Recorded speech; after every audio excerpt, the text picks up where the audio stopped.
Assalamualaikum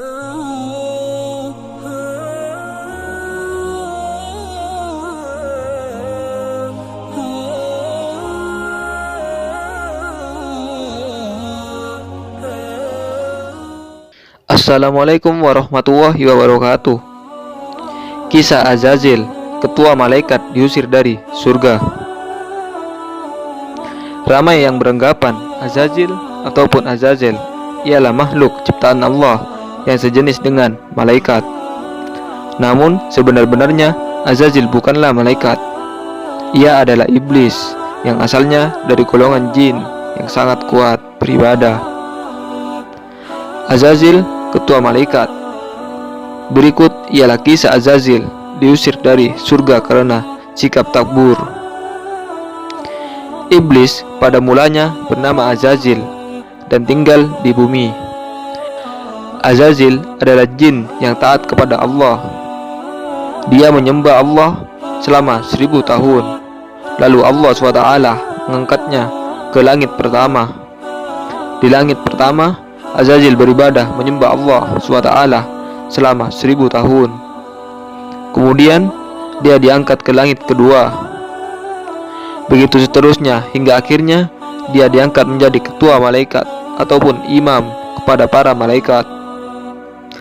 Apapun perintah Allah SWT kepada malaikat juga adalah perintah baginya, karena dialah imam para malaikat yang memimpin malaikat. Azazil adalah imam kepada seluruh malaikat. Ibadahnya kepada Allah SWT sangat banyak. Ada riwayat yang menyatakan Azazil beribadah kepada Allah selama 80.000 tahun dan tiada tempat di dunia ini yang tidak dijadikan tempat sujudnya ke hadrat Allah SWT. Dalam satu riwayat menceritakan akan malaikat Israfil melihat yang tersurat di Lauh Mahfuz. Ada tercatat satu suratan berkenaan adanya satu hamba Allah SWT yang beribadah selama 80.000 tahun, tetapi hanya karena satu kesalahan maka ibadah hamba itu tidak diterima dan hamba itu terlaknat sehingga hari kiamat. Maka menangislah Israfil karena bimbang makhluk yang tersurat di Lauh Mahfuz itu adalah dirinya. Maka diceritakanlah Israfil kepada segala malaikat pengalamannya melihat apa yang tersurat di Lauh Mahfuz. Maka menangislah sekalian malaikat karena takut dan bimbang nasib mereka. Lalu kesemua malaikat datang menemui Azazil yang menjadi imam kepada para malaikat, agar Azazil akan mendoakan keselamatan dunia dan akhirat kepada seluruh malaikat. Azazil pun mendoakan keselamatan di dunia dan di akhirat kepada seluruh malaikat dengan doa, "Ya Allah, janganlah Engkau murka terhadap mereka, para malaikat." Malangnya, Azazil lupa untuk mendoakan keselamatan untuk dirinya. Selepas mendoakan ke semua para malaikat, Azazil terus menuju ke surga. Di atas pintu surga, Azazil terlihat suratan yang menyatakan ada satu hamba dari kalangan hamba-hamba Allah SWT yang muqarrabin yang telah diperintahkan Allah SWT untuk membuat satu tugasan, tapi hamba tersebut mengingkari perintah Allah. Lalu dia tergolong dalam golongan yang sesat dan terlaknat. Selain doanya yang mustajab, Azazil juga dikenali juga sebagai Sayyidul Malaikat alias penghulu para malaikat dan Kazinul Jannah, bendaharawan surga. Semua lapis langit dan para penghuninya menjuluki Azazil dengan sebutan penuh kemuliaan meski berbeda-beda. Pada langit lapis pertama, ia berjuluk Abid, ahli ibadah yang mengabdi luar biasa kepada Allah SWT. Di langit lapis kedua, julukan pada Azazil adalah Raki atau ahli ruku pada Allah SWT. Di langit lapis ketiga, ia berjuluk Sajid atau ahli sujud. Di langit keempat, ia dijuluki Ka'ashi karena selalu merendah dan takluk kepada Allah SWT. Di langit lapis kelima, menyebut Azazil sebagai Qanit karena ketaatannya kepada Allah SWT. Di langit keenam, gelar Mujtahid, karena ia bersungguh-sungguh ketika beribadah kepada Allah SWT. Pada langit ketujuh, ia dipanggil Zahid, karena sederhana dalam menggunakan sarana hidup. Selama 120.000 tahun, Azazil, si penghulu para malaikat, menyandang semua gelar kehormatan dan kemuliaan, hingga tibalah ketika para malaikat melakukan musyawarah besar atas undangan Allah SWT. Ketika itu Allah SWT, zat pemilik kemutlakan dan semua niat, mengutarakan maksud untuk menciptakan pemimpin di bumi. Sesungguhnya aku hendak menciptakan seorang khalifah pemimpin di muka bumi. Surat Al-Baqarah ayat 30. Semua malaikat hampir serentak menjawab mendengar kehendak Allah SWT. Ya Allah, mengapa engkau hendak menjadikan khalifah di muka bumi yang hanya akan membuat kerusakan dan menumpahkan darah di bumi? Padahal kami senantiasa bertasbih dengan memuji engkau dan menyucikan engkau. Surat Al-Baqarah ayat 30. Allah SWT menjawab kekhawatiran para malaikat dan meyakinkan bahwa sesungguhnya aku mengetahui apa yang tidak kamu ketahui. Surat Al-Baqarah ayat 30. Lalu Allah SWT menciptakan Nabi Adam alaihissalam dan memerintahkan malaikat untuk sujud menghormat kepada Nabi Adam alaihissalam. Azazil sebagai imam para malaikat sepatutnya lebih dahulu bersujud memimpin para malaikat. Tetapi dia menolak karena dia merasa bahwa dirinya lebih baik daripada Adam. Sementara para malaikat lain terus sujud tanpa dipimpin oleh Azazil. Bukan sahaja dia enggan sujud, malah sombong dan menjawab kepada Allah. Dan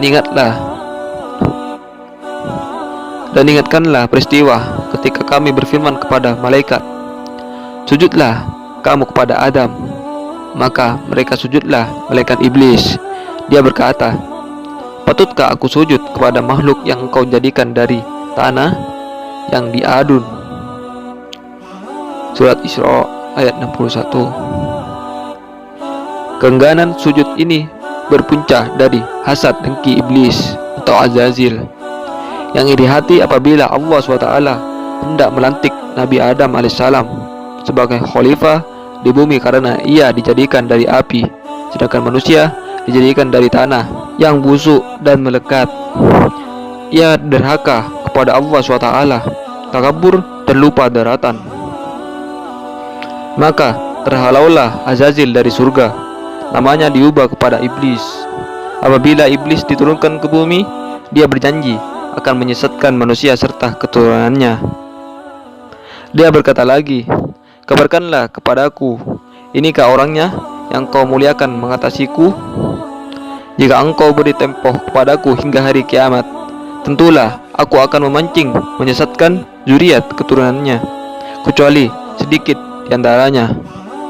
Surat Isra ayat 62. Allah SWT berfirman kepada iblis, pergilah, lakukanlah apa yang engkau rancangkan. Kemudian siapa yang menurutmu di antara mereka, maka sesungguhnya neraka jahanamlah balasan kamu semua, sebagai balasan yang cukup. Surat Isra ayat 63. Sebagai penghulu para malaikat dengan semua gelaran dan sebutan kemuliaan, Azazil merasa tidak layak bersujud pada makhluk lain termasuk Adam, karena merasa penciptaan dan statusnya yang lebih baik. Allah SWT melihat tingkah dan sikap Azazil, lalu bertanya serta memberi gelar baru baginya, yaitu iblis. Hai iblis, apakah yang menghalangimu untuk bersujud kepada yang telah kuciptakan dengan kedua tanganku? Apakah kamu menyombongkan diri atau takabur? Ataukah kamu merasa termasuk orang-orang yang lebih tinggi?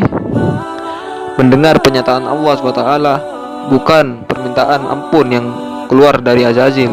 Sebaliknya, ia malah menantang dan berkata, ya Allah, aku memang lebih baik dibandingkan Adam. Engkau ciptakan aku dari api, sedangkan Adam engkau ciptakan dari tanah. Mendengar jawaban Azazil yang sombong, Allah SWT berfirman, "Keluarlah kamu dari surga. Sesungguhnya kamu adalah orang-orang yang diusir." Azazil atau iblis sejak itu tak lagi berhak menghuni surga. Kesombongan dirinya yang merasa lebih baik, lebih mulia dan sebagainya dibanding makhluk lain telah menyebabkannya menjadi penentang Allah SWT yang paling nyata.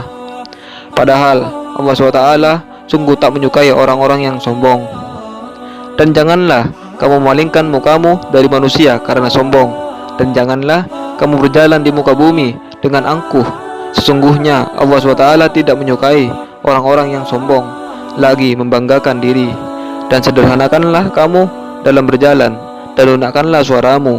Sesungguhnya seburuk-buruknya suara ialah suara keledai. Bibit kesombongan dari Azazil sejatinya sudah bersemai sejak Israfil dan para malaikat mendatanginya agar mendoakan mereka kepada Allah SWT. Waktu itu, ketika mendengar penjelasan Israfil, Azazil berkata, "Ya Allah, hamba-Mu yang manakah yang berani menentang perintah-Mu? Sungguh aku ikut mengutuknya."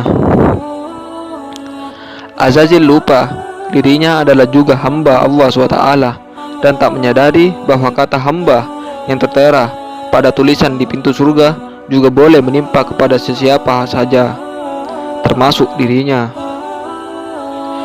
Lalu, demi mendengar ketetapan Allah SWT, iblis bertambah nekat seraya meminta kepada Allah SWT agar diberi dispensasi. "Ya Allah, beri tangguhlah aku sampai mereka ditangguhkan." Allah SWT bermurah hati, dan iblis mendapat apa yang dia minta, ialah masa hidup panjang selama manusia masih hidup di permukaan bumi sebagai khalifah. Dasar iblis, Allah SWT yang maha pemurah masih juga ditawar. Ia lantas bersumpah akan menyesatkan Adam dan anak cucunya seluruhnya, kecuali hamba-hambamu yang muklis di antara mereka. Maka kata Allah SWT, "Yang benar adalah sumpahku, dan hanya kebenaran itulah yang kukatakan. Sesungguhnya aku pasti akan memenuhi neraka Jahannam dengan jenis dari golongan kamu dan orang-orang yang mengikutimu di antara mereka semua." Wallahu a'lam bishawab. Dan Allah lebih mengetahui yang sebenar-benarnya. Wassalamualaikum warahmatullahi wabarakatuh.